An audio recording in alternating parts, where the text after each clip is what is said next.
politically standing up for all of us. Now people are like, you can have a gun openly. I got to tell you, the first people I've seen do this in the last decade, it was the new Black Panther Party. And even though I didn't agree with what the leader of it said, quite racist fellow, he marched in Houston with a bunch of his guys with 12 gauges. In fact, you might be able to find the file footage of that.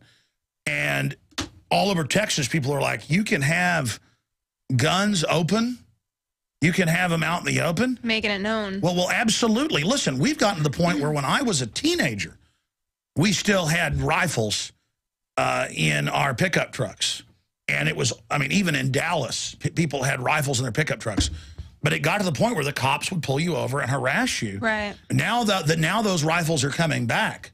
People are like, okay, go ahead and harass me. And then I'm going to file complaints on you. Go ahead and arrest me. You're going to get a civil rights lawsuit and lose. We're winning. This is an area where it shows when we take action, we have nothing but victory after victory. Okay, now I've done the first 3 or 4 long-winded here. I'm going to try to give 60-second answers to each additional one. Good luck. These are great questions, though. I mean, that's why. They're just amazing. All right. Well, there is one last thing, though. How does that play into the direction for the freedom movement? I mean, well, I mean, he's talking about part of it. You know, Ron Paul taking a hit. Ron Paul didn't win. Ron Paul's trying to get more delegates to have a say at the Republican convention.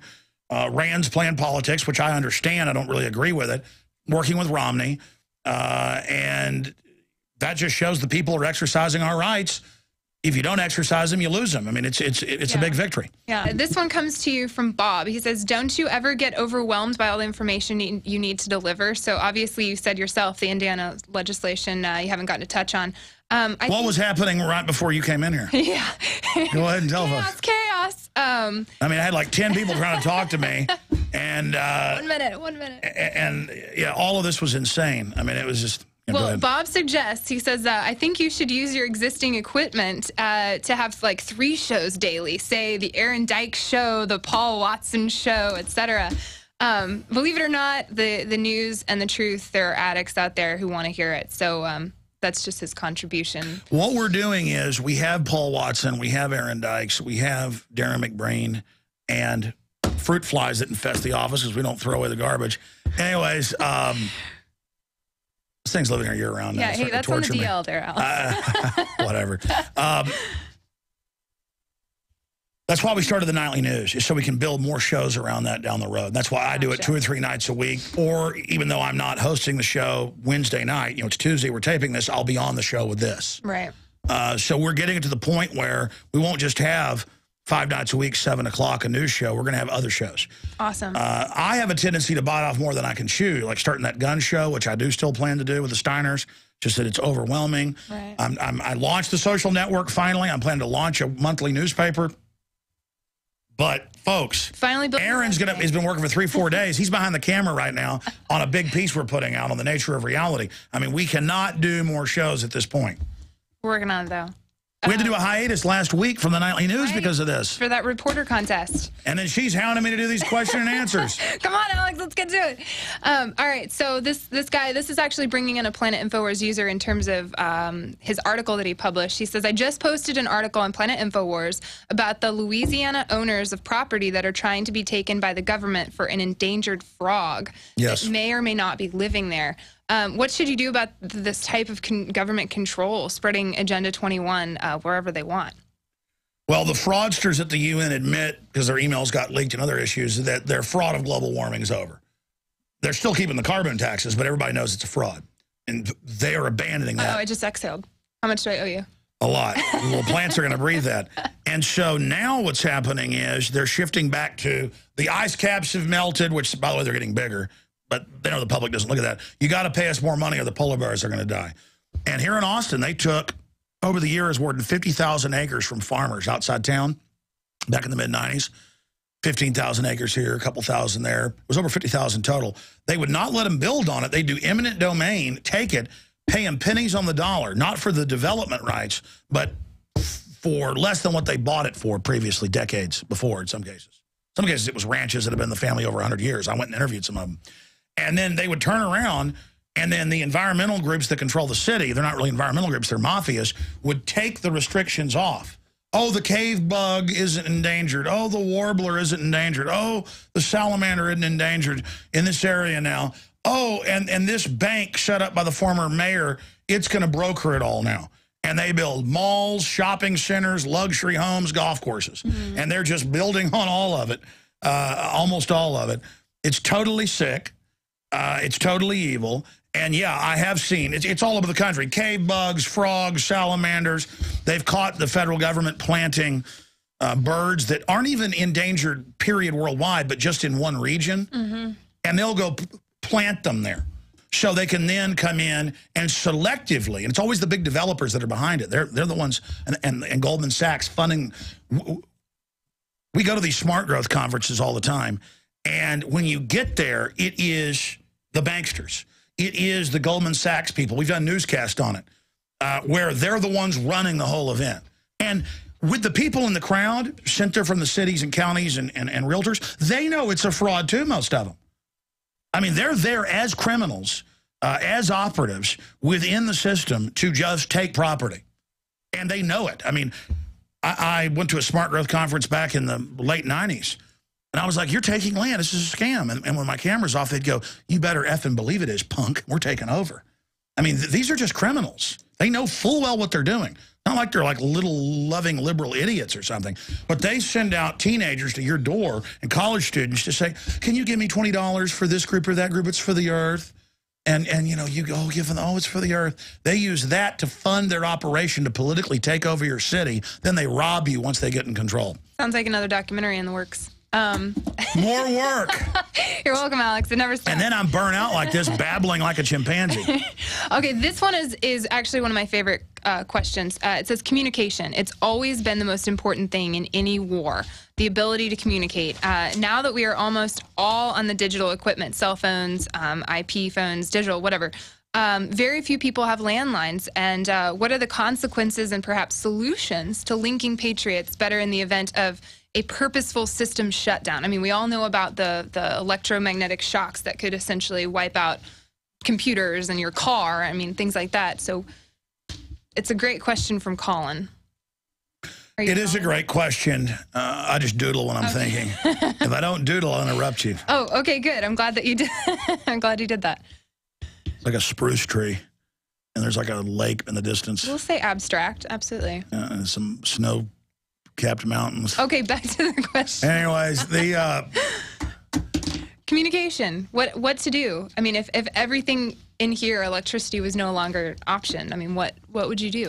It's good to have things like CBs and things, but the police are now going under a unified, federalized system so that everything is basically scrambled and we can't listen to it. Ham radio is good if people get into that to be able to communicate if the globalists shut down the internet or start curtailing it. It's also important to have your own old-fashioned printing presses. That's what we've done with the Obama dictator contest and Joker contest to show the power of just going out and hanging up good old-fashioned papers in public commons and areas. But to try to get the general public back into some type of analog or radio system is not really feasible. It's better to try to educate people now before something like this takes place so the globalists don't feel confident enough to go to that. Instead of digging in, we should go and take over or take the country back or expose the enemy to such an extent that they can't competently go to this dark system, this Berlin Wall of control.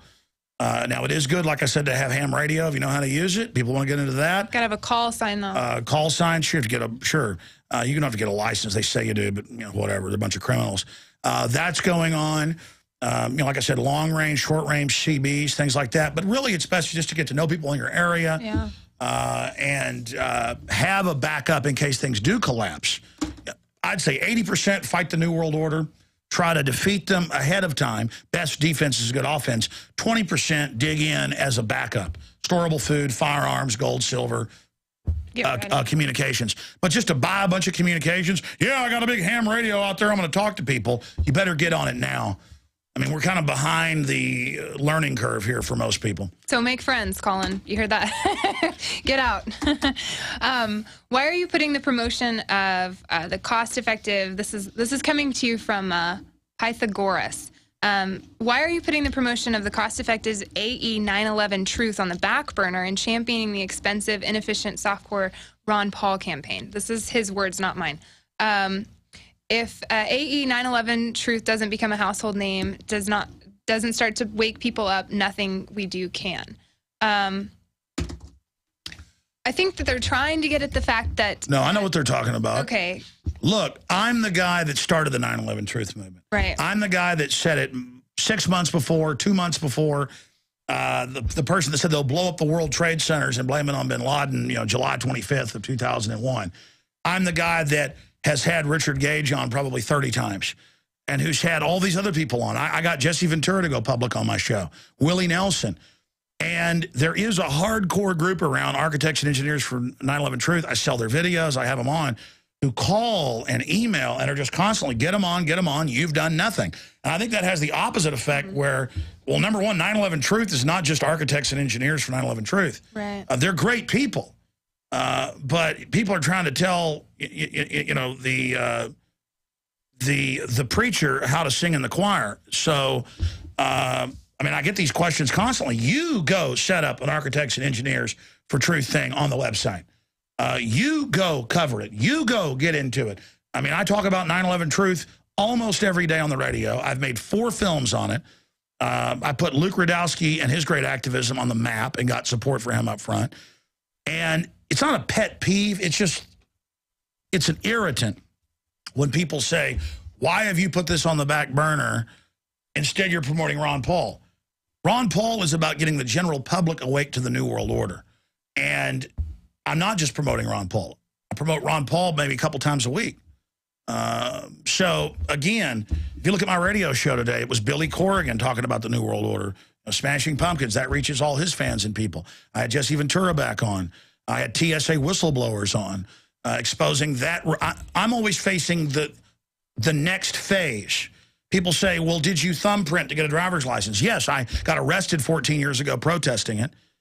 I was unable to stop that, so I went ahead and got the driver's license and did it. It's not about me getting out of thumbprinting myself. It's about exposing the biometrics in the cashless society, you see.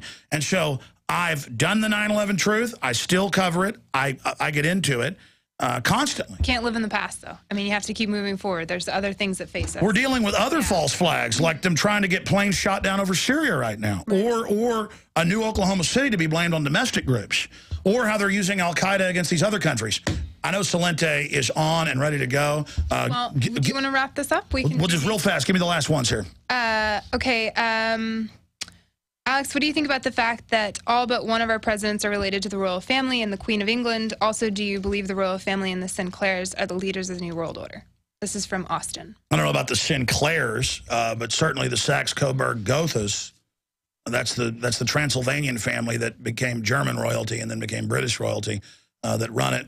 They pretty much are German and French because they intermarried so much. But the point is, they're very close to the top of the pyramid. I mean, their wealth is secret. And then they have all these TV productions.